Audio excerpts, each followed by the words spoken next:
There you are. Okay, I'm gonna move my thing off there. Okay, so let me start the recording once again. Hi, my name's TK Small, despite what the computer says. And although we started a little bit late, we worked through our technical difficulties, and it looks like we have a great group for a great conversation with Cory Lee, who is really kind of an expert in traveling issues for people with disabilities. So Cory's got a really fantastic website, which we're going to talk about. But why don't we just sort of kick it off to Cory right away? And Cory, how did you get interested in traveling issues? And let's just take it from there. Okay. Well, my passion for traveling started when I was really young, about 4 years old, and my mom was actually a paraprofessional at an elementary school. So she was off work all summer every year, and that really just kind of became our time to really just go out and explore. We did a lot of domestic road trips along the East Coast because we do live in Georgia. So we went to Disney World pretty much every year, my whole life, and we still do actually. I'm kind of obsessed with everything Disney, but other than that, we also went to places like Washington, D.C. or New York, and then we started taking it internationally when I turned 15. And the first place that we went was to the Bahamas. And this really just gave me a chance to see kind of like a different culture. And it really just made me want to keep going further and further.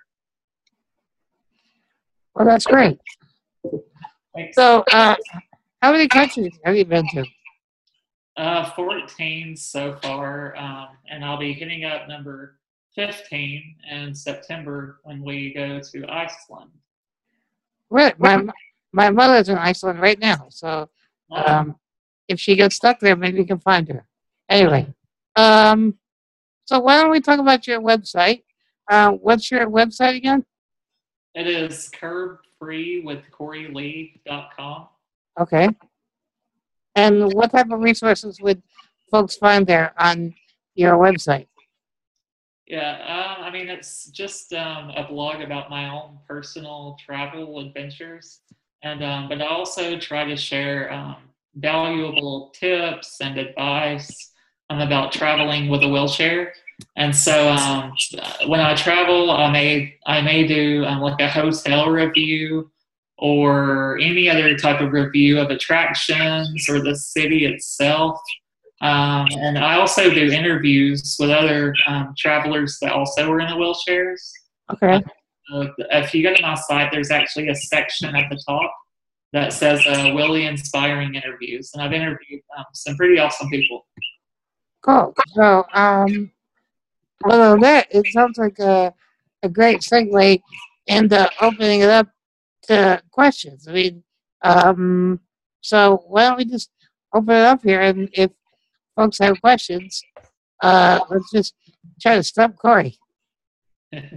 So on your website, do you have the ability to give, like, I don't know, almost like a listing of hotels that you've been to that have been accessible, or in your terms accessible? You know what I'm saying? Because like I said, I've traveled a lot internationally. I've only found a few hotels that are truly accessible. Like when we stayed in the Bahamas, I don't know if there's an accessible room on the island except for maybe at Atlantis. Yeah. I mean, there's not really like a listing of accessible hotels, but pretty much everywhere I go, I do a hotel review for that place. And if you go on my website, there's a section that says, "Where have I been?" And it lists it by country. So whatever country you're interested in learning more about, then you can just click on that country and it'll bring up every blog post that has something about that country in it, and the hotel reviews will be on there.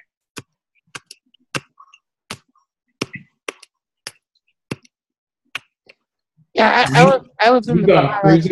Well, I was in the Bahamas back in the 80s when I was in college. So I'm sure it's changed quite a bit since then. Yeah, I've been about 3 or 4 times to the Bahamas, and I always love it. Do you stay at Atlantis? Yeah, I've been to the Atlantis a couple times, and mostly I've just gone though cruising, so just for like day trips and stuff. Okay. Yeah. Because we stayed at the Radisson, I think. Not accessible. Like, luckily, I traveled with my own shower chair because it was like the only one on the island that they knew of. Yeah. So I actually left it just in case somebody else traveled there, they would have it. Well, that was generous of you. That was an older one, and I was planning on getting a newer one because I had the one with the metal legs, and the metal legs don't necessarily work that well versus like the thick plastic ones. Right. Yeah. Yeah, the Bahamas, it's always like very hit or miss when it comes to accessibility. But I have had luck finding accessible taxis there. There's like one guy on the island that has a couple accessible taxis, so getting around isn't too bad. But not too sure about hotels. So The buses are not. At least when I went, the buses weren't accessible.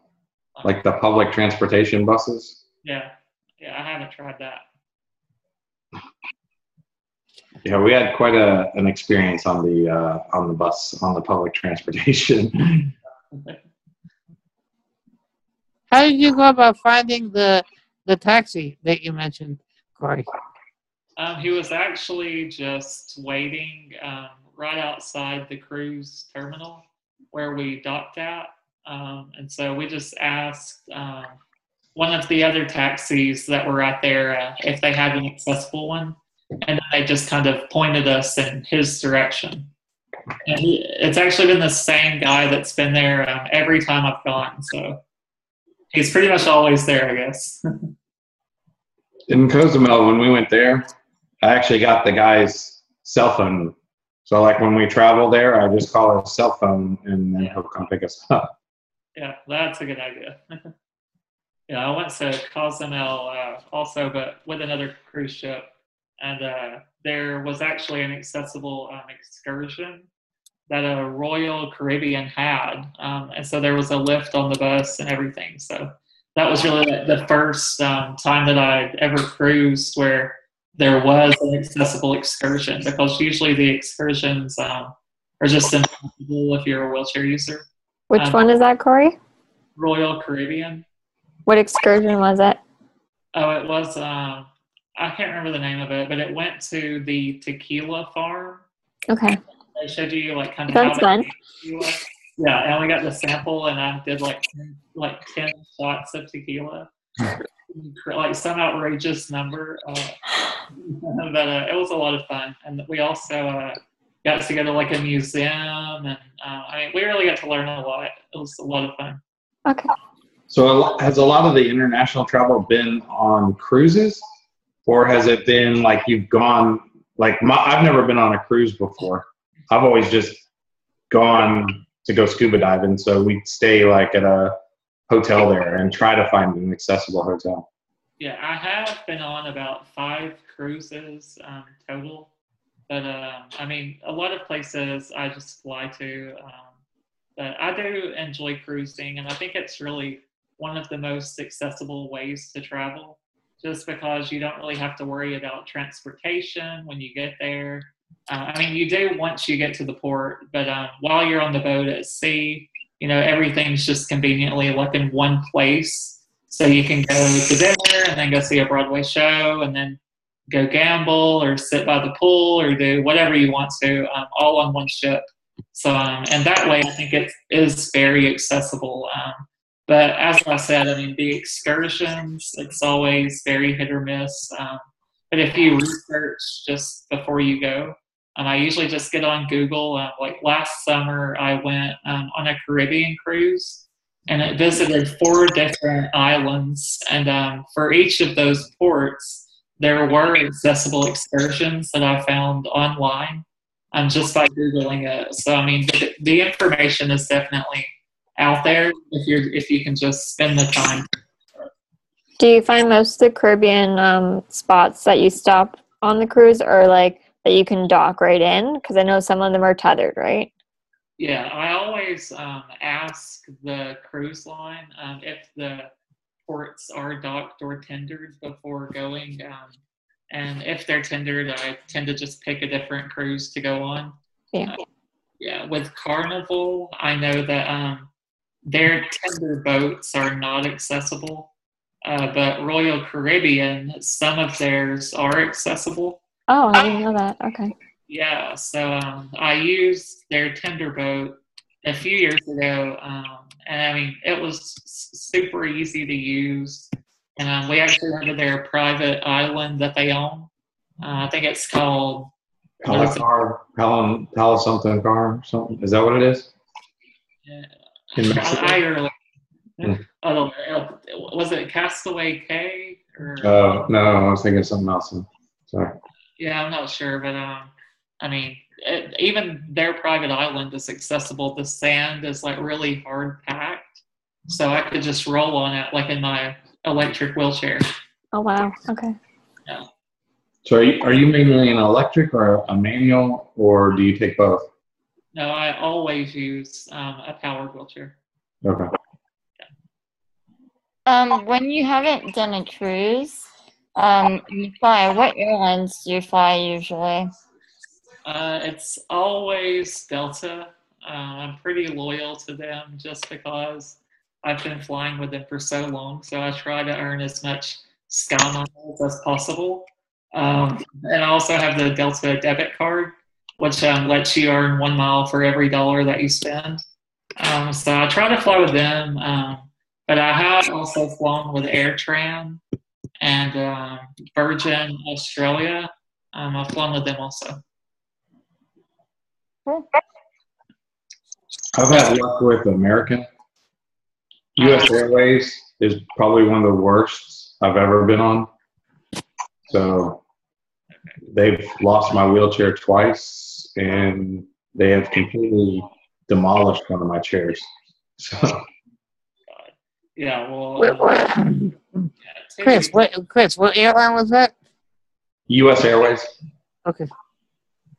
Yeah, 2 weeks ago, when I did fly with Delta to New York, they actually damaged part of my wheelchair. The joystick, some of the buttons on it were missing, and the armrests were kind of scuffed up, but it wasn't anything major, and they did fix it, and they gave me a voucher for a future flight, like a gift card. So, I mean, they did fix it, and luckily that's like the worst thing that's ever happened to my chair flying. So, I mean, I think that's pretty good. So that's why I stick with them. Actually, I take that back. So Delta's the one that broke my chair. U.S. Airways has lost my chair several times and left me on the plane for like 20 minutes. But to Delta's credit, they bought me a brand new chair. No question. Yeah. So, yeah. And they gave me like a voucher. Where like U.S. Airways was like, we'll give you a meal voucher, you know, and I was like, no, you're going to do more than that. Yeah. That's not going to help your situation very much. Right. No, that's the main thing I worry about with air travel is the wheelchair. Yeah. Try to protect your wheelchair. I flown United from when I was living in LA from LAX to Kennedy to JFK, and they damaged my wheelchair was thankfully just the footrest, and I noticed it right away, like as soon as I saw the chair, and quickly reported it to the baggage office in New York at Kennedy, and then I reported it again when I got back home to LAX. They gave me instructions on how to have my DME provider to bill them, which they did, and no problems. My DME provider billed them, and they paid for it, and no problems, no arguments. Just no problems. Thankfully it was just a footrest, but still, I got me worried, like, is it gonna fall off because of the repair? And I didn't know anybody. I'm very few. Well, actually, I didn't know anybody in a wheelchair in New York. the sailors I knew were ambulatory. So yeah, I was kind of worried, but thankfully it was okay. I think Southwest. I enjoyed Southwest. As long as you don't connect, because it's always that fear that you're going to, wheelchair's not going to follow you. Yeah. So yeah. I've had U.S. Airways actually lost my chair on a direct flight. I got it back like the next day, but it was a direct flight, and they were like, I got off the plane, and they were like, "We don't know where your chair is," and I was like, "That's pretty funny. Now go find it." And they couldn't find it. So did they ever find it? Yeah, they did. But the next day, they actually have, I guess, 2 cargo holds, just so you know. And one cargo hold was like for the direct flight, and the other one was for the Denver flight. And they put it in for the Denver flight, and they never checked it, even though I told them.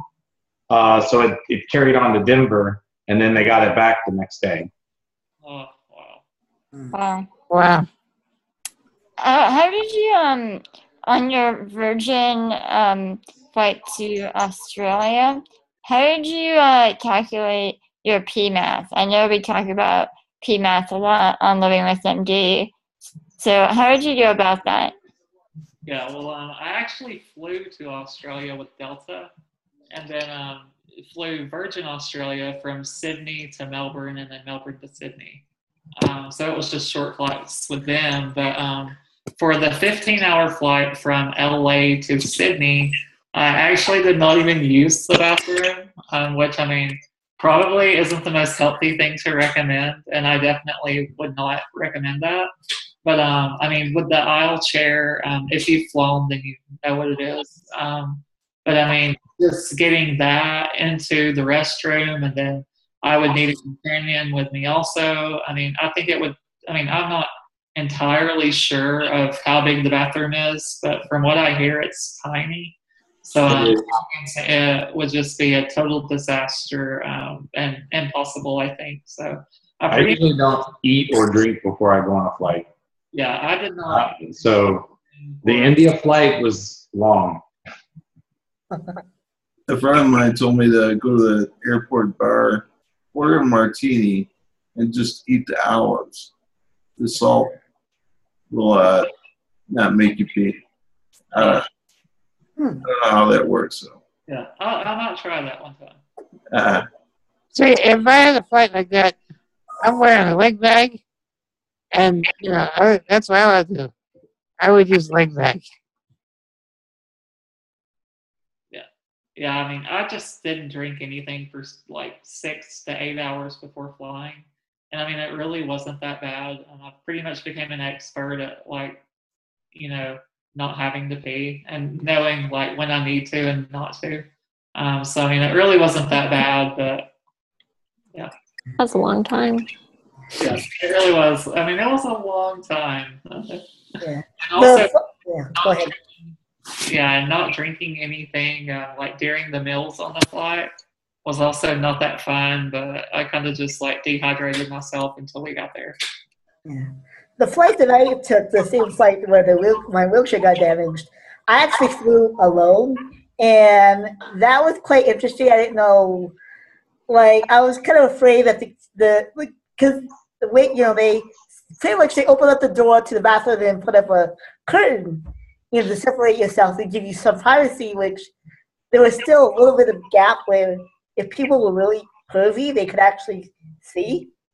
And it was just, and because also I have to use hearing to just kind of like, I have to hear like if I'm done, like, and I could barely hear myself using the restroom, and oh man, it was just so, I was so afraid I was going to fall off the toilet, and if the plane tipped or turned, a sharp edge, and oh my gosh, it was just, I told myself never again am I going to fly that distance alone. It was just, no.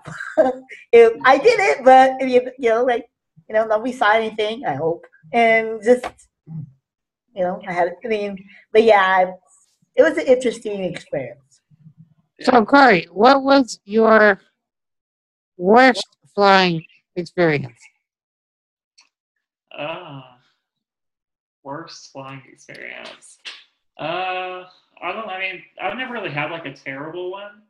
I've never really experienced turbulence or anything, even though I've flown a lot.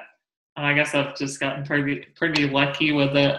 But the Australia flight, it was rough, just because it was so long. But overall, none of them have been really that bad. So it sounds like you have a strong commitment to Delta, but I'm wondering, over the years with your various flying, how much have you had to have you ever encountered various airline employees that are kind of jerks, and then you have to say to them, "Hey, according to the Air Carrier Access Act, you can't do this," and because the lawyer in me wants to always know what the laws are that protect, and help us. So I'm just wondering, have you ever had to, use the Air Carrier Access Act? Yeah, I mean, most of the time they're pretty nice, but when it comes to actually transferring me from the aisle chair to the plane seat, they always use like various methods for that, and they'll try to do pretty much anything, and without asking you, unless you really specify, how to pick you up to them. So one time I was flying from Atlanta to, I think it was Pittsburgh, Pennsylvania, and they really just like picked me up like under my arms, and then the other one got in front of me and under my legs and kind of just tossed me over into the seat like really quick before we could even tell them what to do. And I was trying to tell them, how to do it, but they just did it and without even listening to me. So I did actually go to the complaint resolution official for Delta after that flight when we landed in Pittsburgh, and they assured that when we flew back to Atlanta, that those people would not be picking me up into the seat again. And so they got new people to help out the next time we flew out of there. Did you get hurt? I mean, it did hurt, but I mean, nothing was broken or anything. Yeah. But I mean, when they lifted me up like under my arms just kind of like flew straight up because I don't really have the strength to brace myself and hold them down. So I mean, and I was just flopping all over, and I mean, it really just wasn't a good experience at all. I hope you slapped whoever is lifting you. I'm sorry, what'd you say? I hope you slapped whoever is lifting you. Yeah. I mean, I definitely, they could tell that I was not happy. And their boss probably, took care of it also after I complained, hopefully. Well, obviously, because they got new people next time. One time I was flying to Houston, and I had to go from JFK to Detroit, and then from Detroit down to Houston. And I got lifted different ways with every leg of the flight. Like when I got to JFK, this woman with 3-inch heels, I said, "Who's going to be helping me get on the plane?" And she said, "I'll be helping you." And she's like a little petite woman with 3-inch heels. I'm like, "No, that's not going to work." And I was getting really nervous. It was the first time I flew as an adult, and I was really scared. And then out of nowhere, one of the baggage handlers said, "Are you okay?" I said, "Well, I'm kind of concerned about getting lifted on this plane." And he said, "Don't worry about it. I'll take care of you." And he just carefully grabbed me under he just said to me, "What do I do?"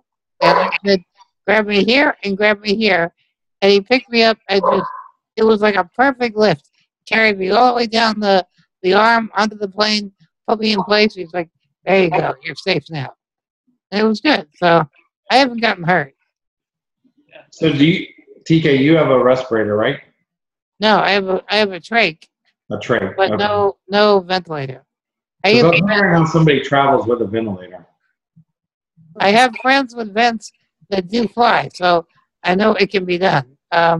It's kind of unfortunate that we don't have one of my fellow trach people here on the conversation. I mean, I use a ventilator non-invasively, but I've not flown with it as of yet. Okay. So So, Corey, on your website, have you interviewed anybody that has traveled with a ventilator? Not with a ventilator. It's usually really, I've done about maybe 8 interviews, and they're usually either manual wheelchairs or just electric wheelchairs. But most of them have been manual chairs. Well, and I think for manual, I'm in a manual chair, and it's probably a little bit different experience. Like when I was in India, like my wheels can come off. You can press the center button on the wheels and they'll pop off. You know, they're quick release. When I was in India, I got off the plane. You know, they always ask me, does your chair come apart? Nope, it does not come apart. It stays together, you know, all that stuff. When I was in India and I was flying back, I got on the plane and then they came back and gave me 2 more baggage claim tickets. And I was like, no, you go put my chair back together. I knew exactly what they had done. They had taken the wheels off and put 2 baggage tags on that. So I was like, we're not leaving here until you put my chair back together. And then the pilot came out and he's like, what seems to be the problem? I was like, they took my chair apart. And I had a connecting flight in Frankfurt to go back to the States. And I was like, you know, I'm not getting there and you can't find one of my wheels and I can't get around. He's like, oh, it'll be okay. And I said, fine. If we get to Frankfurt and my chair is not together, you are carrying me through the airport to my connecting flight. And he said, okay, fine. And luckily, whenever I got there, my chair was together. Yeah, sometimes you just have to be a little stern with them, or they don't take you seriously. I've had a lot of flight attendants that, like, they'll ask my wife or whoever I'm traveling with, you know, can he do this? Can he do that? And I'm like, I can let you know better than they can. Right. I've had some bad experiences with US Air with their flight attendants. They overbooked the flight and didn't put me in the bulkhead. And actually what it was I had purposely booked a Delta flight because I did not want to fly US Air. Delta canceled the flight and moved it to a US Air flight. And they moved everyone's seat. And I was flying with me, my wife, and at the time, my son, I think, was 4 years old. And they had put us all throughout the plane. Wow. And I was in the back. They put me in the last seat in the plane. And the lady and I got into it because I was like, you don't understand. You're going to put me in the back of the plane. You're putting me in my 4-year-old kid. He's got to go to the bathroom. I can't take him to the bathroom. You need to put me, my wife, and my son together. And you don't need to put us in the back of the plane. And I don't know. She's like, what'd she tell me? Like, I used to, don't worry about it. I used to work at a hospital, you know? And I was like, well, I'm sure that your bedside manner is why you're still working there. And then she was like, you know, basically taking me down the aisle, complaining the whole way because I'm hitting like every seat. And then whenever she got there, she couldn't get the armrest up. And then she looks at me and she's like, what am I supposed to do? And I'm like, I don't know. You're the nurse expert. You're the one that's supposed to know all this. I already told you putting me here is not a good idea. And so she ended up putting me in the middle of the plane and then trying to get me next to the window. And I told her, I was like, I'm in an aisle seat. I need to be in an aisle seat. We went back and forth. It was almost to the point where she was about to kick me off the plane. And finally, like, I told her, I was like, get off the plane. Just leave. And she was like, you can't tell me. And I was like, I just told you, leave the plane now. So she left. And then the other flight attendants came up and apologized. And it was an ordeal. I've had some bad experiences with US Air. They just do not, they just don't care. Yeah. Yeah, well, I'll definitely never try them. So thank you for warning us. Yeah. TK, actually, Emily had posted asking people for questions, and there's a whole bunch of questions. I didn't know that they were there. Maybe you could read some of those off, if you wouldn't mind. Okay, I'll start with Emily. Actually, Emily has 2. I'll start off with hers. The first one. She states, I have a limited budget for traveling, but would like to do more of it. when I travel, I normally like to bring a PCA along, which adds to the cost tremendously. Do you have some suggestions as to how I can afford travel without breaking my budget? Yeah, there are a few websites. So I always try when I'm traveling to find like the best deal on airfare or hotels also. So aside from joining like rewards programs like Sky Miles through Delta or Hilton Honors, where you can any stay at a Hilton brand, you get points for that. So you can get free nights there and then free flights with SkyMiles. So that helps tremendously. But aside from that, as I said, I always try to find the cheapest airfare. And my favorite website for that is skyscanner.com. And you can actually type in like it's skyscanner.com. And you can actually type in like your from field. So for me, it would be Atlanta, or sometimes I just put United States and it'll search from every location in the US. And then for your destination, you can actually put everywhere. And so it'll show you, like, it'll list prices from the cheapest ones from the United States to every other location in the whole world.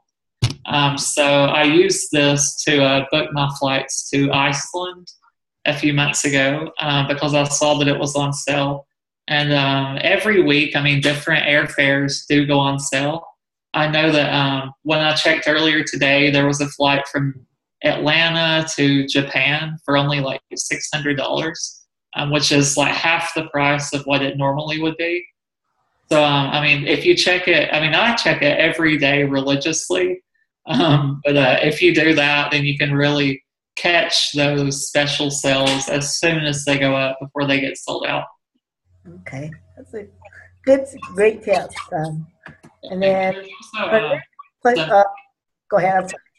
There's also some Facebook groups or pages. The Flight Deal is a good one, and the Points Fly. They're Facebook pages, and they post all the deals every day. Great, cool. I'll go on to her next question. She states, I've never been overseas, and frankly, I'm a little scared of accessibility issues.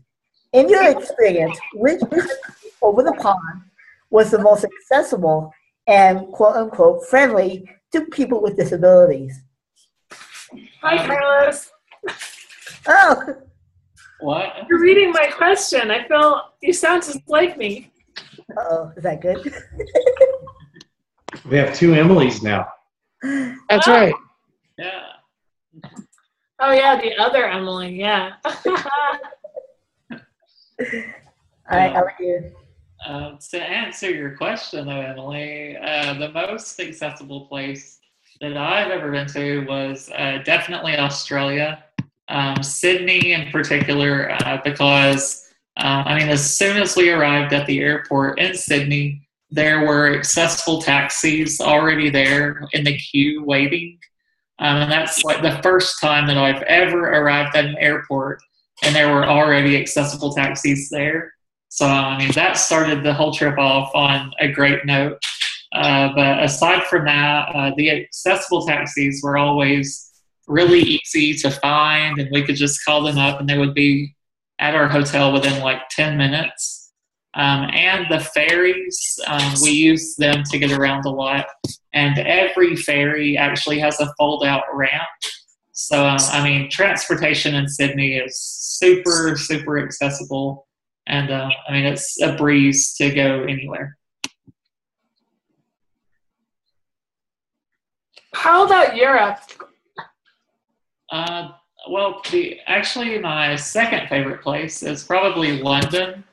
I mean, the black cabs, which are like the famous taxis that are everywhere, every single cab has a fold-out ramp. So they'll actually fold the back seats up and the wheelchair can just roll right into the cab. And I mean, since it is every cab, you can just flag one down like anything else. They'll pull over and just pick you up right there. So London and museums and attractions in London were great for accessibility also. It's almost better than the U.S. Yeah, I mean, Australia was definitely better than the U.S. Austin, Texas has accessible cabs at the airport to pick you up right away. Was it like every one of them, or do you have to like wait for? For an accessible taxi? Yeah. It's pretty fast because, like, with the new guidelines after September 11th, you go down to the area where there's taxis, and then they call in a walkie-talkie, and they allow the cabs to come up. And so there's usually an accessible taxi right there, and the taxi will come right up and get you. How about the hotels in London? Were they small? I mean, that was one thing I heard is that the hotel rooms are really, really tiny. Yeah, and Germany and London and other places in Europe, I mean, they were smaller than in the U.S., but I mean, I did request a wheelchair accessible room with a roll-in shower before going. So, I mean, they were a little more spacious than just normal rooms, but they definitely are smaller than the U.S. Okay. If you are traveling in Europe, I mean, try to just stay at hotels like hotel chains. So maybe like a Marriott or a Hilton or something like that would have larger accessible rooms than just, like a hostel or some little family-run boutique hotel. What city would you steer me away from? What would you say, like, I really don't think I'd go back there again. It really sucked. Yeah, that's an easy one. Definitely Paris. Oh, no. Yeah. Heartbreaking. I'm sorry to break your heart, but what was so bad about it? It was terrible. We actually went from London on the train, which is completely accessible. Train travel all throughout Europe is really good.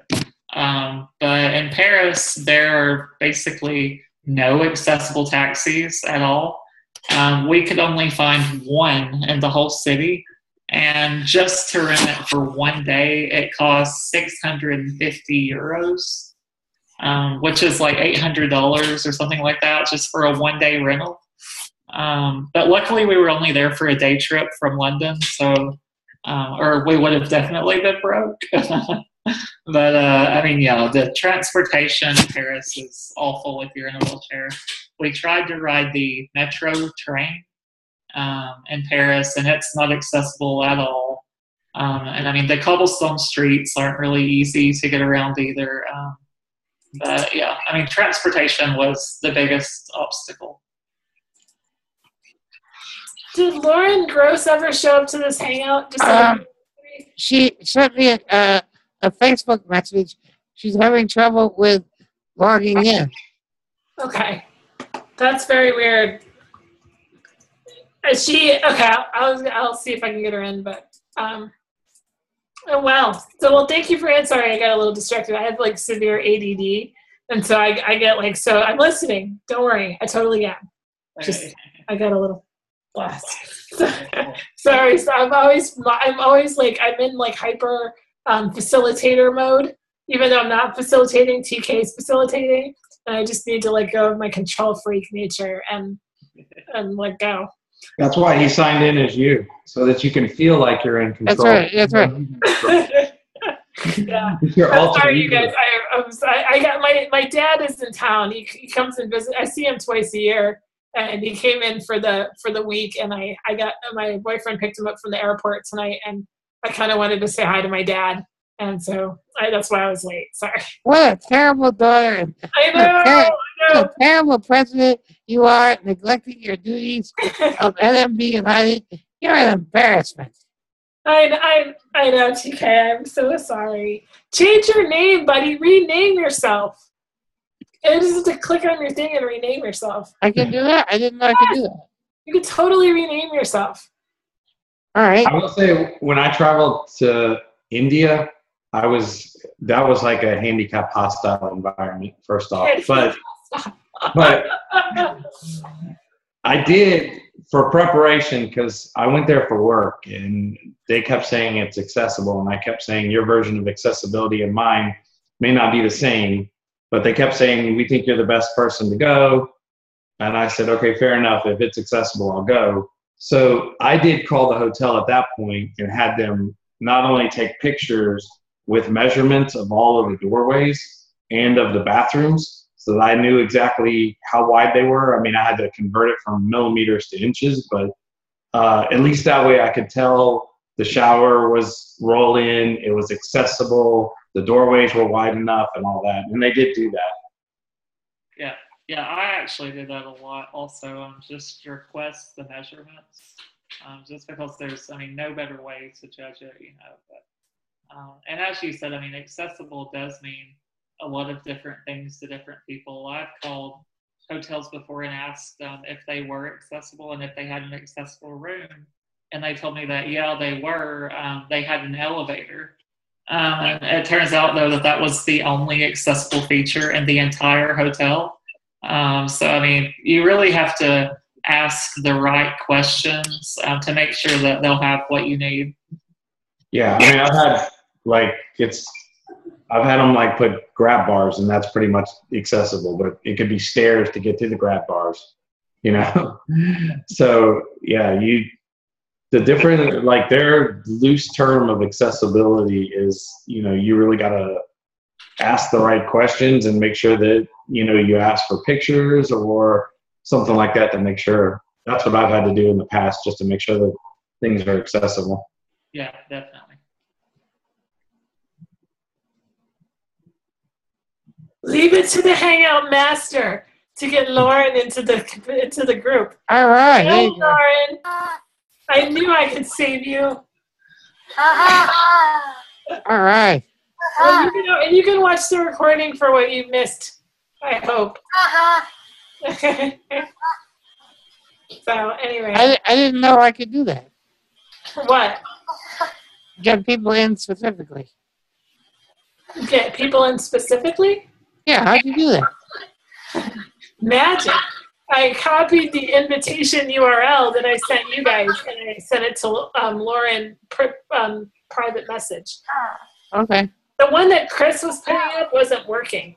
So I just copied and pasted it from the other thing. Right, I know, but it didn't work. I don't know why. So I don't know what it is. I don't know if something was off on it or whatever. I don't know if you have to pull it from the actual invite area or whatever. But logistics are taken care of. So anyway, I'll shut up now. I'm not hosting. It's TK. It's all TK. So He still hasn't even renamed himself. yeah, I'm doing that right now. So Carlos, can you read some more questions? Okay. Let's see. And Danny Egan asks, while I will always be a city guy, I prefer my vacations to involve nature. Do you have a favorite non-touristy area or areas that is wheelchair friendly or heavily involves the outdoor and beautiful scenery? United States and or international? Yeah, I mean, I live near Chattanooga, Tennessee, which is, I mean, there is some great nature stuff here. We have Rock City, and there's also some mountains and stuff like that around here and rivers. So, I mean, I definitely recommend it also. And if you come here, then we can definitely meet up for dinner or anything, drinks, whatever. Other than that, some places that I haven't been to, but they are nature. It's nature destinations, and they are accessible. Are Costa Rica and Ecuador. I know that they both have tour companies that actually focus on wheelchair accessibility. So in Ecuador, the company is called Ecuador for All, and they'll actually take you like into the Amazon rainforest, and you can go like hiking on wheelchair accessible paths, and go like whitewater rafting in Brazil. There's a company there also, and they will like take you zip lining through the rainforest, and it's in like a seat, so you're not just hanging there, you know, vertical. You're actually sitting down still. So I mean, there are a lot of destinations around the world that, you know, you can go to the rainforest or go rafting or whatever, and there are different ways that they do make it accessible. Cool. One question I do want to ask, Cory, you mentioned earlier that you're coming here to Utah. So which program is that through? It's actually for the No Barriers Summit. It's July 9th through 12th, and it's basically just a 4-day summit that focuses on letting people of all abilities try different things. So I'll be scuba diving and rock climbing up a mountain, and I mean doing all sorts of like crazy things, and canoeing and kayaking. And they try to just like make it all accessible. There's, I mean, so many other activities that you can do also, and there's a lot of awesome speakers that are going to be there also. And I think that you can still register for it. Okay. If anyone's interested in going, the registration is still open. Okay. What's the name of it? It's the No Barriers Summit. In terms of outdoor traveling destinations, I find that bicycle trails are really great. I can see that. I have a question. So your lust for adventure is not mine. I am totally a glamper. Like I have no interest in adventure or like even a minute. Like I have a like maximum fear of dying. So on that note, has there been a time where you actually thought you might die during one of your excursions? And I'd love to know what that was, just so I can stay away from it. Thanks. Actually, in St. Martin last year in the Caribbean, there was some moments where I thought we might die just because we rented.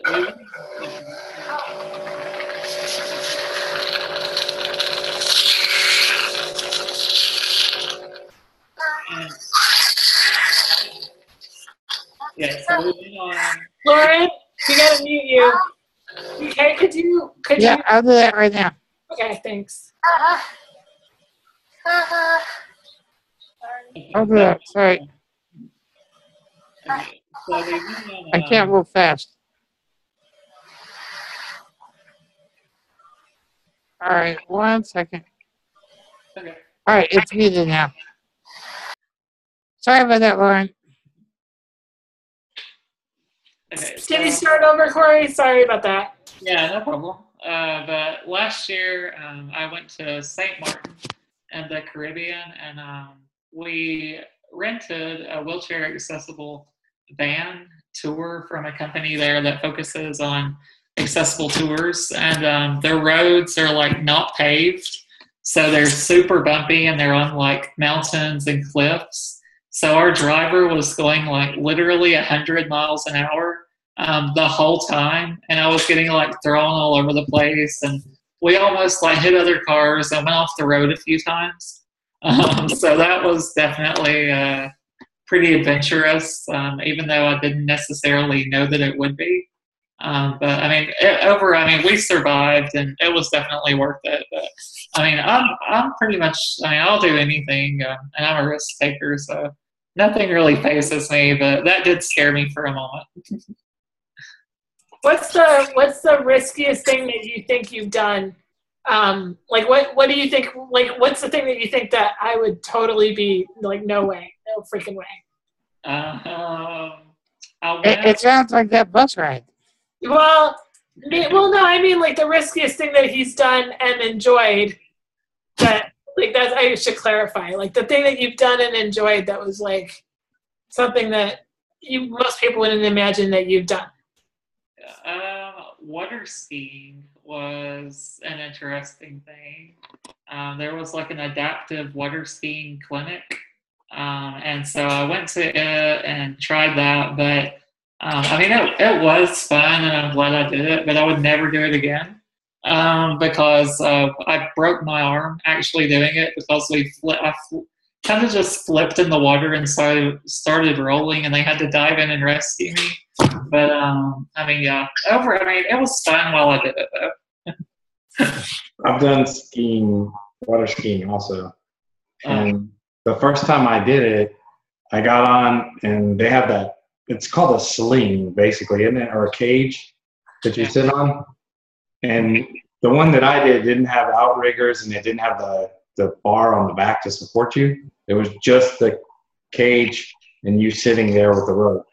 And they took off, and when they took off, I flew back and couldn't catch myself, so I flipped completely backwards off of the ski. And so the guy was like, "Oh my God, man, I've never seen anybody do that before."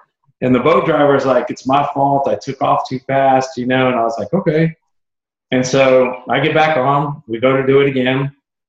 He takes off again. I kind of go too far back to where I cannot grab my, pull forward, and I roll off the back of it again. And the guy was like, "Not only have I never seen anybody do that, I've never seen anybody do that twice." So then they were like, "We're setting this thing up where you are never coming out of it." He's like, if you come out of this, I'm going home. So they put the roll bar on the back of it, and they put the outriggers on there. And you got up, and I was skiing, and I was moving around, and everything was fine. But it got boring because you couldn't go on the outside of the wake, because if you tried to go on the outside, the outriggers would hit the water and push you back. So I started pushing on the outriggers to go further out in the wake, and I buried the left outrigger in the water, and it flipped the whole thing upside down over and over. So, but after that, I mean, it was fun after that, because I took all the outrigger stuff, and I learned how to do it. Yeah, well, when I did it, I mean, they had me strapped in really well. I mean, there was no way I was coming out of it.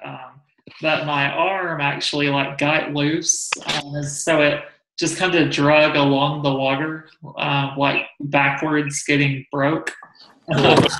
And then that flipped me. Actually, the power of the water hitting my arm, it flipped me over. That is just, I hear it and I'm like, oh God. Yeah, the car ride was horrible. So I'm glad I asked this question, because if the car ride was worse than breaking your arm in the by waves in the water, then how bad that car ride must have been, to beat the arm breaking. That is insane. That's crazy. Was it a full-on break, the bone sticking out break, or was it a hairline fracture? Yeah, I mean, just a fracture. I mean, it was bad, but nothing. I mean, it could have been a lot worse. Have you ever done snow skiing? No, but I'm dying to. I really want to. So I've done that twice. I did it in Tahoe. It was fun. The first time, though, they have you on reins where they're holding you back, so to speak. It's like you're skiing in front of you, and they're holding you to slow you down. And the guy was slowing me down so much, and versus a quadriplegic or I have feeling, so I can feel when the ski is moving. So I would shift my weight to compensate for the ski moving, which is not what you were supposed to do at all, because it throws the ski completely out. And so what was happening was that they were slowing me down so slow that if I threw the ski out, I didn't have any room to compensate, and I'd go face first into the snow. And so the guy convinced the next guy that I needed to be in this kayak looking thing with outriggers.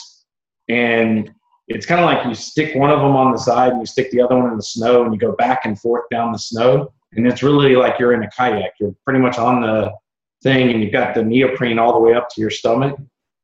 And so we did that, and it was fun. And the guy took me to the intermediate level, slopes, which I'm afraid of heights. So going up on the lifts that high with you're right above the trees was kind of unnerving, but it was fun. And then the second time I went, the guy was letting me go real fast, and I got to the point where I could actually get down the slope without eating snow. Wow. But I will say my arms hurt so bad. I could not lift my arms above my head. They were in so much pain. That was the first time I ever got a deep tissue massage. and a deep tissue massage hurts, but it is well worth it. Yeah. Wow, I just can't. I mean, like, I don't know. I guess maybe. Do you think it? Well, you guys are both kind of different degrees of disabled as far as like Chris, you walked for quite a while and you're an SMA 3. What are you, Cory? Are you 2? Yeah, SMA 2. You're 2, yeah. And so like there's degrees there of difference. So my theory was that maybe the more gimped up you are, the less you want to do these adventures. You know what I mean? Yes, I like living. Like, Yeah. I really want to go. I want to go skiing so bad. So I don't think that applies. Water skiing or snow skiing? Snow skiing. Same here. I mean, I live close to I live here in Salt Lake, which is about half an hour away from the National Ability Center up in Park City. And I've told myself, when I move, but before I move, I want to try at least to do the slopes here in Utah. Yeah, there's slopes, near Los Angeles, but no, it does not compare. Just see the sites here the slopes here in Utah are just beautiful and magnificent, and I'm gonna try not to pass it up.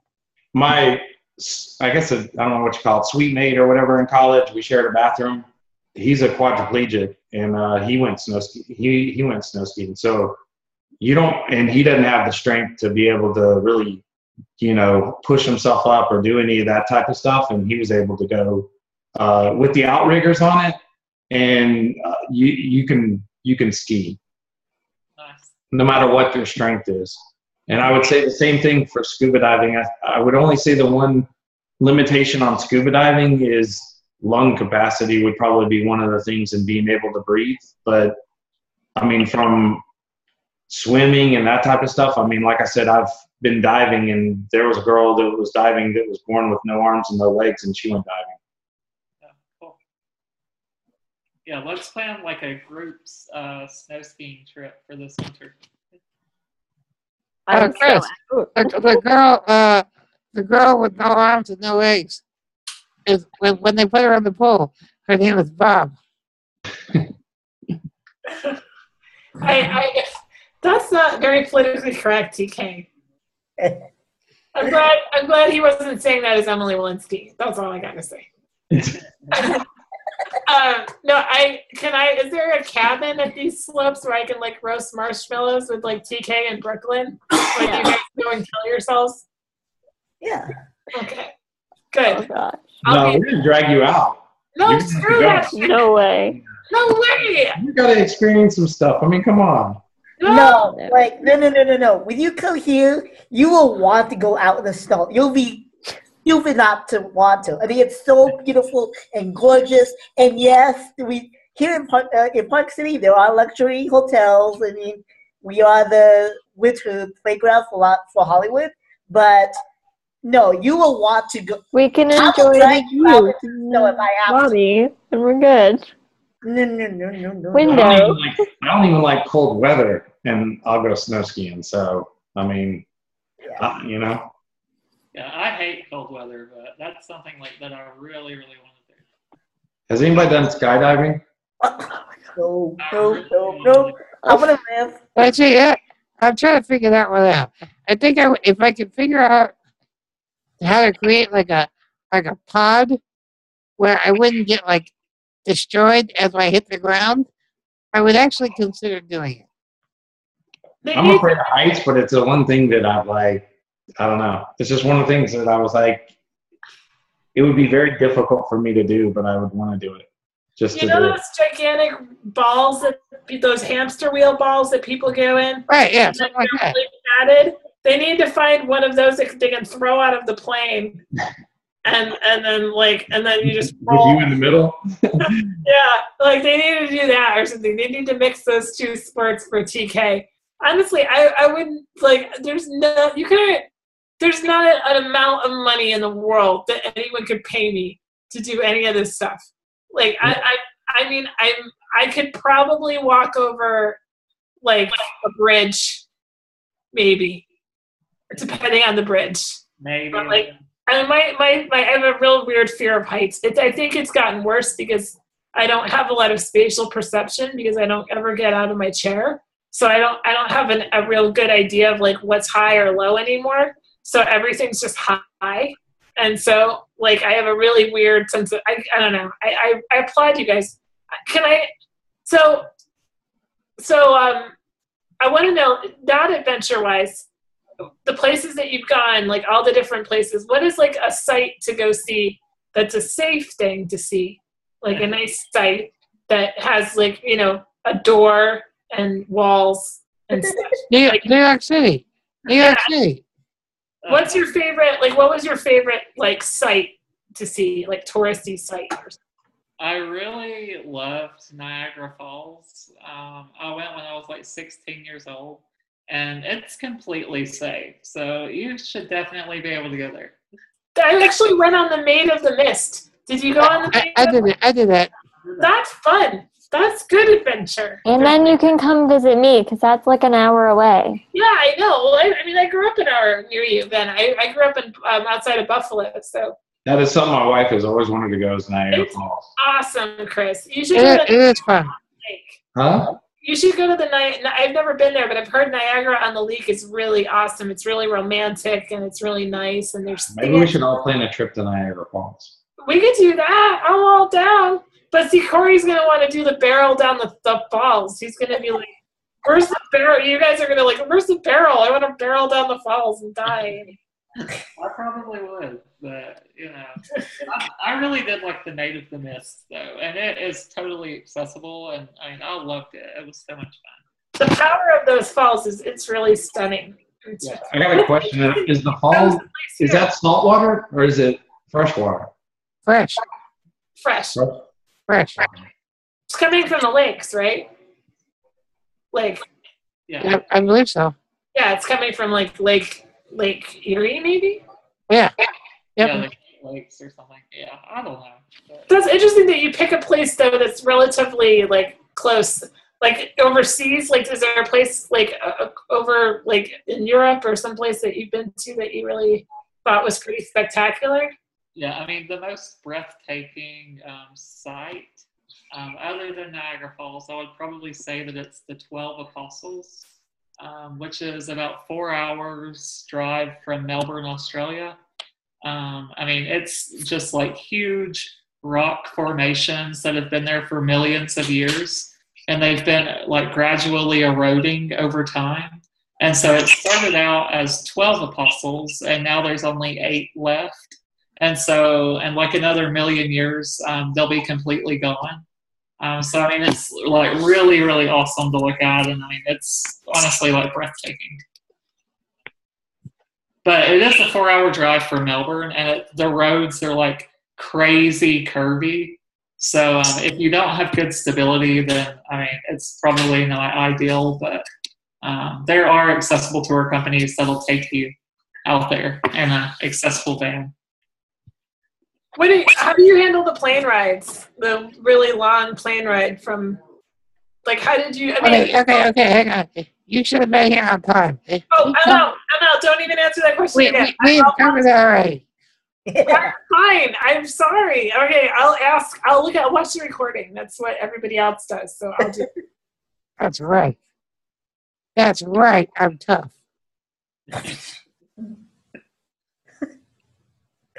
I have a question. One of my questions that I asked earlier, or asked in the comments was, okay, let me do it exactly. What are your thoughts about the online movement to make airplanes wheelchair accessible, i.e. letting people stay in their chairs? I would love that, like more than words can explain. But I actually talked on the phone to the guy that's in charge of that, and he said that the earliest that could be done is in 2030. So we have about 15 more years until it's even a possibility. But, hopefully in 2030 it will happen. Okay. What about, is there ever any possibility of getting a ride on like a military or a cargo plane? Yeah, well, he said that it's going to be in 2030 because something about like that's when the next, I guess they're going to bring out more planes or redo them or something. They only can bring new ones out after ever like so many years. So that's like the next year that they're going to do that. So they couldn't really like make the renovations on the planes until then. No, but what about like on a cargo plane or a military plane? Is there ever any opportunity to be a piece of cargo? Yeah, I mean, nothing that I know of. I mean, I've never heard of anyone staying in a wheelchair on a plane, but Yeah. we'll just stay optimistic and hopefully in 2030 we can just roll on a plane. That's the dream. I would travel so much more if that was a thing. I would too. I mean, getting in like on and off the plane is not fun at all to me, honestly. No. I mean, I'll do it all day if it means I'm going somewhere new.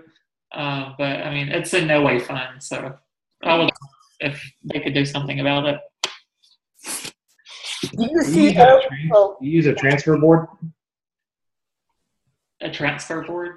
Yeah. You ever use one? No, not really. They usually just lift me up, but I've never used a transfer board. Okay. I had I don't know, I shouldn't probably speak on her behalf, but I don't think she'd care if I told you the story. Heather Kersetter, she has SMA, and she's used to flying on her own, and she had a friend that, but she flew by Southwest she was getting ready to fly from, I think, DC to Austin, and she got to the airport with her friend, and her friend put her on the plane and got her all set up on the seat. And usually when she lands, she asks someone to hold her chest so she doesn't fall forward. And I've done that too. Whenever I fly alone, I'll turn to my neighbor and I'll be like, hey, can you just hold on to me as I go down? And like, as we go, not down, but as we land. And so, anyway, so she, expected to do that. And so her friend got her on the seat and was planning to leave. And the stewardess stopped her and was like, where are you going? And she's like, well, I'm not on this flight. So I just helped my friend get on the seat. And the stewardess is like, no, you can't leave her. And Heather was like, what are you talking about? And she's like, no, I'm sorry. You can't take this flight. And she's like, well, what do you mean? She's like, well, I forgot what it was. Like she kept making up all these excuses. Like, and like one of them was like, oh, well, we can't ask the person to hold you next to you. Like, and she's like, what do you mean I can't ask the person to hold me? Like, I'm sorry, we can't put them in. They totally kicked her off the plane, and they wouldn't let her. I never heard that before in my life. And like they totally were jerks to her. They told her that she couldn't fly alone, that she needed a companion, that she wasn't, and they just went on and on and on, and they like totally forced her off the flight. And so she wrote a letter and she complained. She wrote to Southwest and said, you really fucked up my whole life by doing this. And they brought her back and they said, well, we're really sorry about that, but we'll send you 2 free round trip tickets for your for your trouble that we caused you. But implying the 2 tickets were for her and a companion. And so I was like, I should go to the airport with you and be your companion.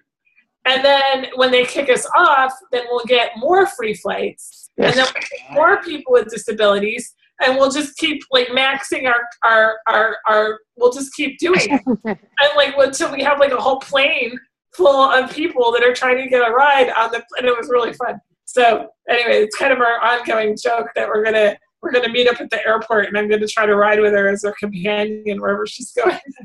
Yeah, I've actually never heard of them actually like doing that and kicking people off. But I mean, it is airline policy that you have to be able to like take yourself to the bathroom if you need to, or be able to board and unboard, or have a companion. So I know that it is airline policy.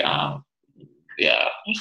That's weird. I've never had that happen to me, and it never happened to her up until that day. And it's really awful. Because, I don't know. No one ever gave me a problem with it before, but I don't know. That's crazy. Mike Volkman, my roommate in college, he has a technique for that tipping forward thing. You know when they're showing you the seatbelt usage when the flight attendants are demonstrating that? Yeah. He uses that. He says, "Can I borrow that when we land?" And he puts that around his chest, right on the seat. Oh, Heather, that was another thing Heather mentioned was that she asked, since they told her she couldn't ask someone to hold her, she said, "Can you get the bungee cord? I'll bungee cord myself to the seat or whatever." And they were like, no, you can't do that either. And like they wouldn't let her do any kind of alternative way to like hold herself in. Yeah. It was weird. I don't know. I felt bad for her. Sucked. But yeah, so, and I know you probably already answered my question about cost savings and stuff like that. So I'll just have to watch the recording. You will. Carlos, are there more questions listed? I think we went through them all. Brooklyn asked her questions. I asked mine. Yours got asked, and Danny Egan's got asked. So I guess Cory or TJ, you guys want to? Lauren, if you want to type in the chat your question, feel free. Yeah, Lauren's question on the thread, I actually haven't answered it yet. Oh. She said, "I'm planning on going to Tennessee this summer with my dad. We're driving there, and it's about a 6 to 8 hour drive, I think, maybe a little more. What do I do if I have to go to the bathroom? And what do I do about my battery for my suction machine?" So I'm guessing since she's going with her dad, correct me if I'm wrong, but I guess since you're going with your dad that you don't want to go in the men's restroom. And he probably doesn't want to go in the women's restroom. But to finding like a family restroom is tricky. But the place that I usually have the most luck at is actually at like convenience stores and gas stations, just because it's usually like one larger bathroom instead of just a bunch of stalls. So I would definitely, try a convenience store for the bathroom. Starbucks. Oh, Starbucks? It's every single Starbucks I've ever been to is 9 times out of 10 is a single stall restroom that is huge. Really? And I went today, I was having some stomach problems, and my boyfriend met me at a Starbucks today at lunch while I was out and helped me. And then this evening, when I went to meet my dad, I had to go again, and my attendant and I went to a Starbucks. And there's a Starbucks everywhere, and they're awesome. So they're really big. And then if you need to change, like on a table, like if you need to lay down, I would bring like a folding table, like a plastic, like a lightweight folding table. I'm sure you're not that heavy, Lauren. And open the table up in the Starbucks bathroom and change that way. That would be an idea. That's an idea. And That's a good idea. and then as far as like batteries and ventilator vents, I know that a lot of medical supply places will help out and provide you with stuff like that along the way if you plan it accordingly. So, and I don't know about buying like maybe like a generator. Chris might have some ideas on that, but maybe a place to recharge. I don't know. Some cars have several things. Some cars have electrical outlets in them. Yep. So that you can plug it in. The other thing I think you can buy is a inverter. I think that will take your 12 volt or whatever in your car, and then it has outlets for you to plug in. You can probably get it at like Harbor Freight or something like that. And then that you could basically plug that into your cigarette lighter, and then it has an outlet for you to plug in to. Like, for example, cops, they generally all have laptops in their cars. And so they usually have like a box that will run outlets for them to be able to plug stuff in like that. You can get all that stuff on Amazon also, and you can spend hours researching what you need. I bought like a cheap one for $30, but if I was running a suction machine or a ventilator in the car the whole way, I would invest in a better one. But many times the medical supply company will give you like a recommended product that they know works with that particular piece of equipment. a couple more suggestions as far as there are these major truck stops called Flying J, and I don't know if they have Flying J's all over the U.S., but there's some down in Texas. And then like they have these monster truck stops. And what they do is in the back of the truck stop, they have showers for the truckers to use, and they're really clean and well maintained. And the truckers have to pay a fee to go in and use the shower.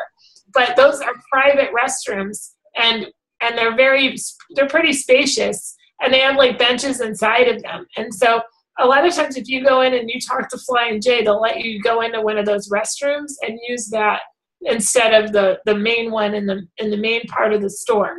So that's one idea.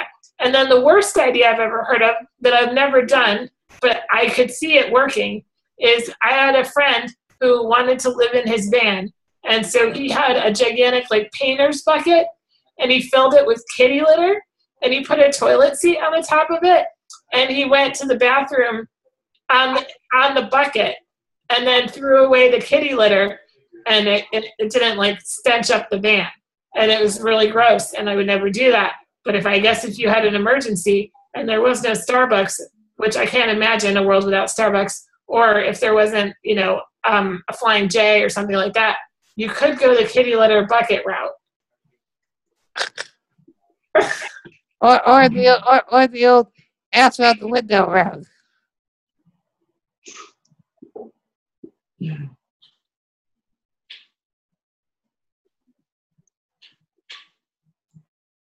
Any more questions? Does Lauren have any more questions, or does anybody have any more questions? No. No, you're okay? That's good to know, though, Emily. I did not know about any of that. About the kitty litter, or about? I was going to say you didn't know Not about the kitty litter either. The Starbucks and the Flying Jays. I didn't know that. I found out about the Flying J because I couldn't find a Starbucks. We were on this like horrible long stretch of road on like going from Corpus Christi back to Austin, and there was like nothing. And I mean Starbucks, I don't know. It was very sad, very sad. And so we went to this Flying J, and they were gonna like close off the restroom for me so Dan could come in and help me. And I was like, oh man, I don't want to shut down this whole restroom. Because, I mean, it was a lot of people, it's a truck stop. So I was, like, talking, and they're like, oh, what about the restrooms for the truckers? And I was like, ew. I was like, I don't want to go back there. But they're really nice. They're really nice. Like, they're all fancified, and they got, it's really nice. And then, like, the truckers have, like, a movie theater and stuff. It's, like, really interesting. Like, they have a lot of relaxation stuff going on there. Yeah, that's really good to know. I had no idea about the Starbucks either, so thank you so much for telling us that. I can't believe you guys. That's it's awesome. Just well, in New York City here, where space is a real premium, they have accessible bathrooms at Starbucks, except frequently they use them as like storage. So like most often they're full of boxes of napkins and straws and other crap. Yeah, I tried to use the bathroom in a Starbucks actually in New York a few weeks ago, and they said that they didn't have a bathroom. So, but maybe it's just like a New York thing, and everywhere else hopefully will. How accessible is New York? What? I'm going to New York in a month. Oh yeah. Yeah. I mean, pretty accessible. Yeah, I've been 3 times, and not had the best experiences really. I got on the subway once, and pretty much got trapped in the subway for about 5 hours because the destination that I was going to, their elevator was tore up, and they didn't tell me that when I got on the subway. And then the next destination after that didn't even have an elevator. And so this went like on and on for 4 or 5 hours until we eventually all the way end of the line, and then had to come back to where we started from to get off. So, I mean, definitely if you're riding the subway, ask as soon as you get on, like at your first place. No, that's a really good website, part of the MTA, which has all of the pretty up-to-date information about what's working and what's not working in the subway system. And I'll post that link in this thread because I keep it highlighted right on my computer screen, and I use it all the time. Yeah. Okay. Yeah. Yeah. Other than Where are you this- going to post that? Because I'm going to need it. I'll put that in the comment thread for the I'll put it in one of the comments. Because I'm planning on taking the subway to go to a Yankees game. Yeah, that should work okay if the elevator's working up there at the stadium. That's like the worst thing I've heard all day. Yankees game.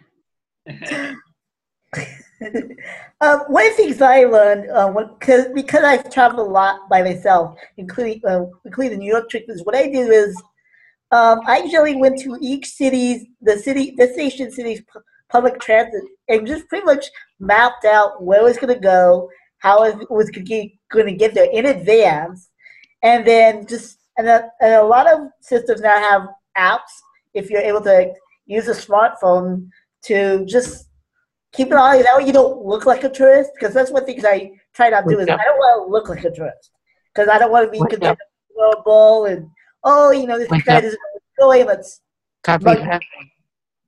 and that's I mean when I went to New York, this was in 2004, middle of winter. Right click. I mean it was pretty much what I did.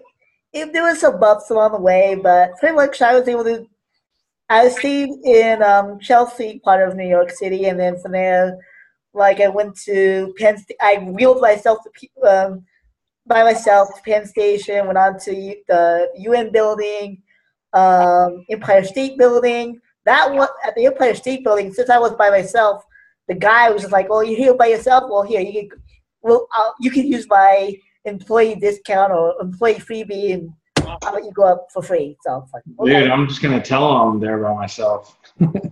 Sleep. I don't know. I kind of played the civility card a little bit. I mean, I didn't. I mean, I've got cards to use, so why not? But New York was quite. I thought I would have an easy time in New York, having lived in Los Angeles. But that was my first experience with real snow. I mean, one of the days I was there, I was trapped on the block where I couldn't leave the block because every curb cut was covered in snow. So, I mean, I had to do food delivery just to eat, but it was an interesting experience. And so what did you use to get from the airport to the hotel? I used paratransit because I have a paratransit client. I was when I was in Los Angeles. I am here in Salt Lake City.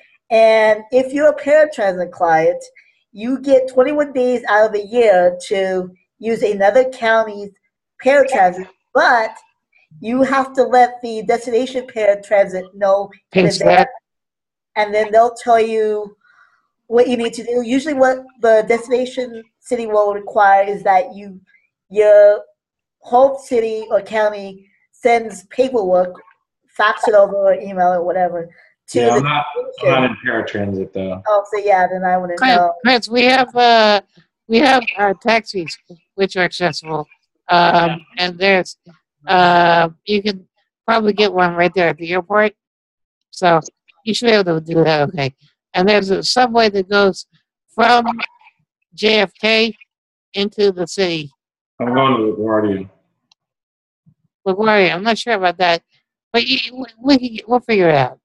Yeah, let me know when you're coming to New York, and I'll put you in touch. Yeah, I flew into LaGuardia, and I used the Super Shuttle. It's just, like a van, and they do have a lift on it, and it's accessible, and you can book it in advance, or just when you get there, I think. Did that take you to 5 different hotels before it took you to yours, or just directly?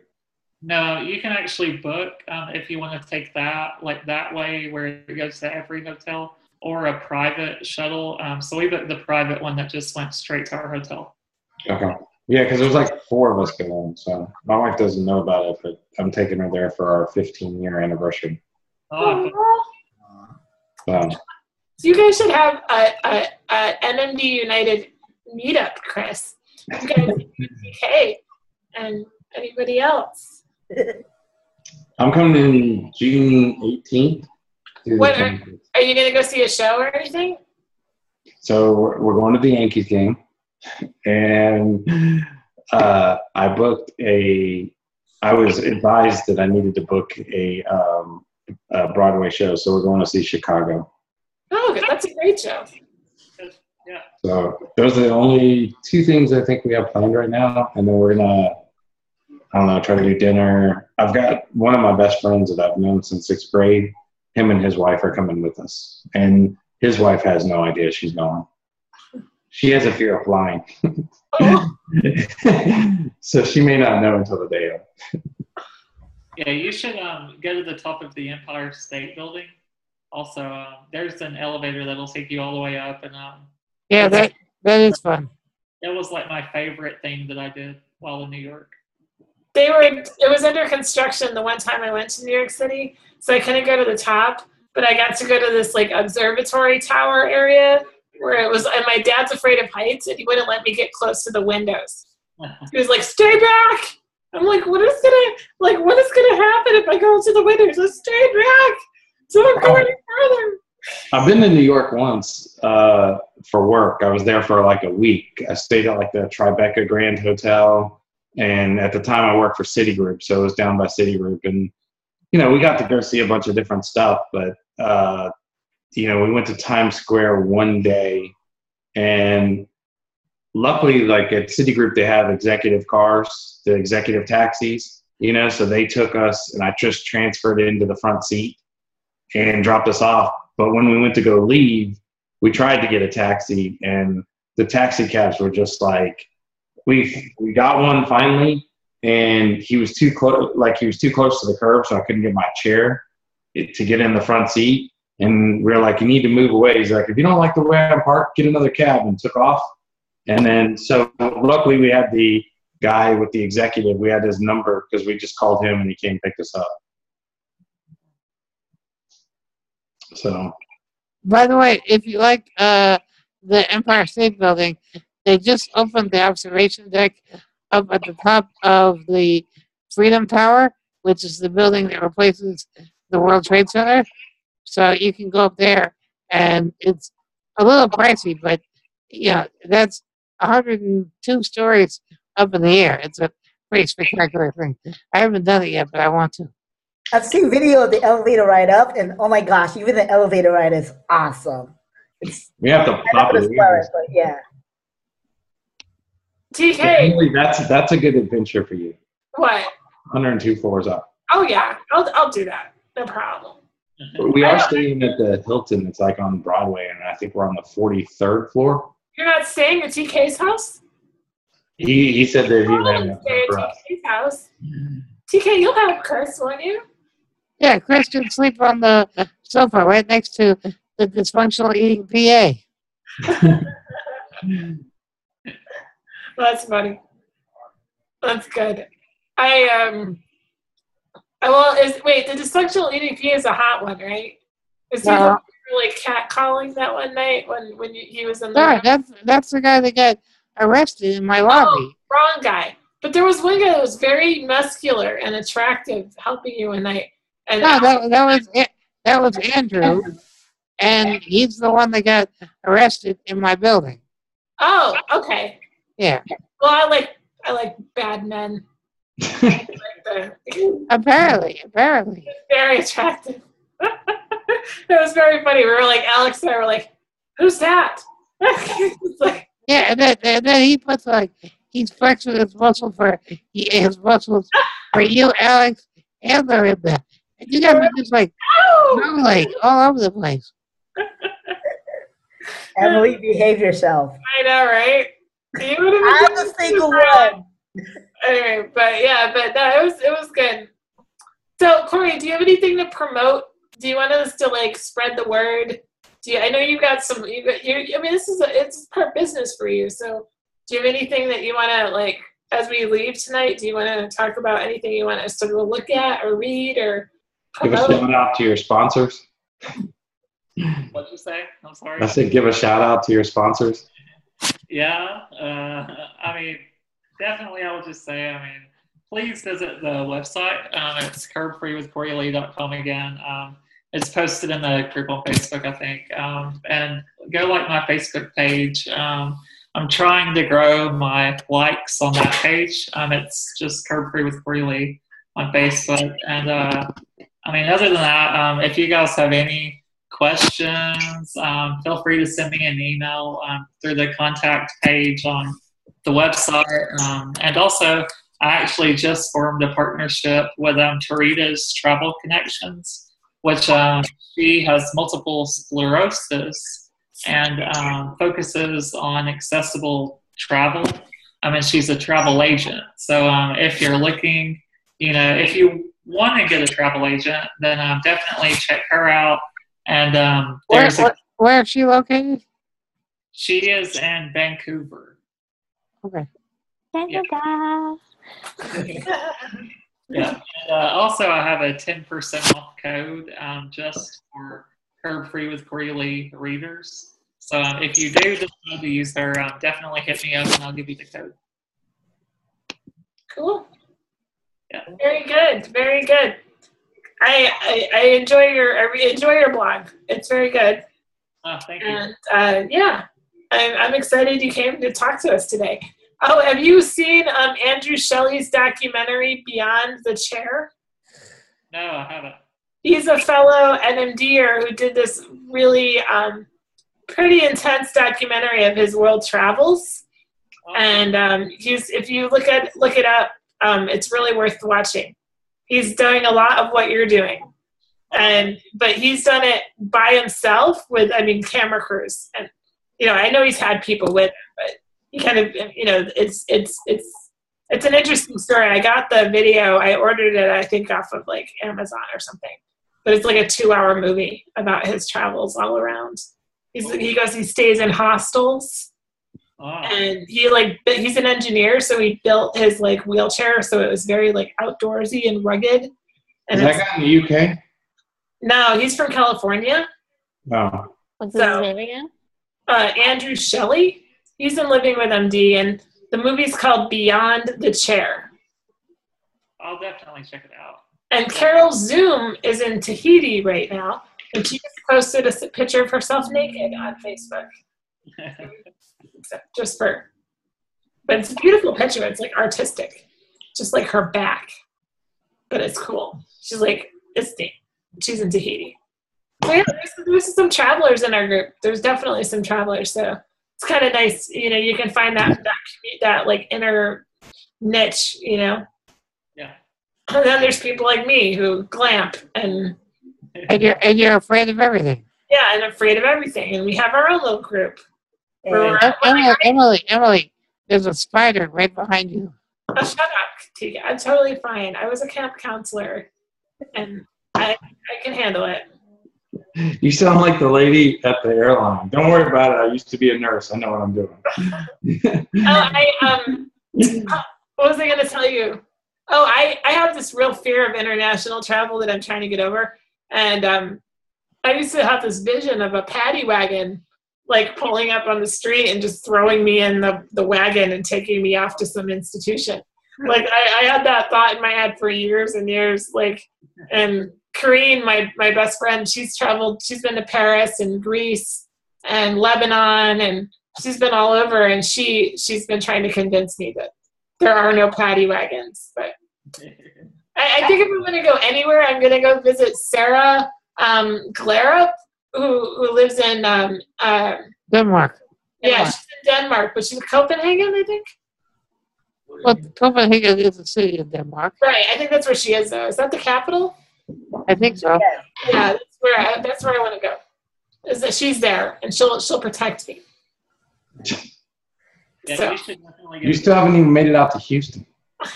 I have made it out to Houston. I went to the Abilities Expo last year, remember? You did. I forget. But I thought you were going to stay. Yeah, I know. I need to come stay at your house. You can come stay at my house. I'll kick my kid out. He can go upstairs. I need that, yeah. We have a bunk Are bed. you going to come to another meetup in Austin? Maybe. We'll have to see. We're going to go to the shooting range? Yep. Dan's right here. He's like, yep. I don't shoot, though. Too afraid of that. Won't do it. I need to get to Texas. It's been 10 years since I've been down to Texas. Last time was mostly in San Antonio for the weekend, and then a day trip up to Austin. So If you ever come to Texas, Cory, we'll have a very safe trip. Okay, well, I'm actually trying to next year to speak at Abilities Expo. Oh, So, nice. Yeah, in 2016. Maybe I'll see you there. Is it which location? It's Houston, I think. There you go. You gonna come back? You gonna come back down for it? Maybe. But I won't be driving. My wife was not happy last time I went to Austin and hung out with you because you ended up costing her money because I ended up buying a 3D printer after going to the lab thing. Oh, no way. Yeah. Are you serious? Yeah, look, hold on. Let me see if I can show you. I made this with a 3D printer. Can you see it? What did you make, the file cabinet? No, the little guy on the file cabinet. Oh. Oh, is that all the stuff you're decorating with your car? Yeah, I made emblems for my car with the little handicap guy. That's funny. So, in fact, these are the Toyota symbols that came off of my car. Oh, nice. And I replaced it with the handicap guy. Very cool. Oh, wow. So now it's the handyman. Cool. Very nice. So, Well, anyway, you'll have people wherever you go, Cory. We will hook you up with our chapters. Yeah. Yeah, So this has been great, and we can continue the conversation in the group if you want to ask more questions in the thread or just start a whole new one. And I'll post the link for the elevator hotline for the MTA for Chris. All right? appreciate it. All right, no problem, guys.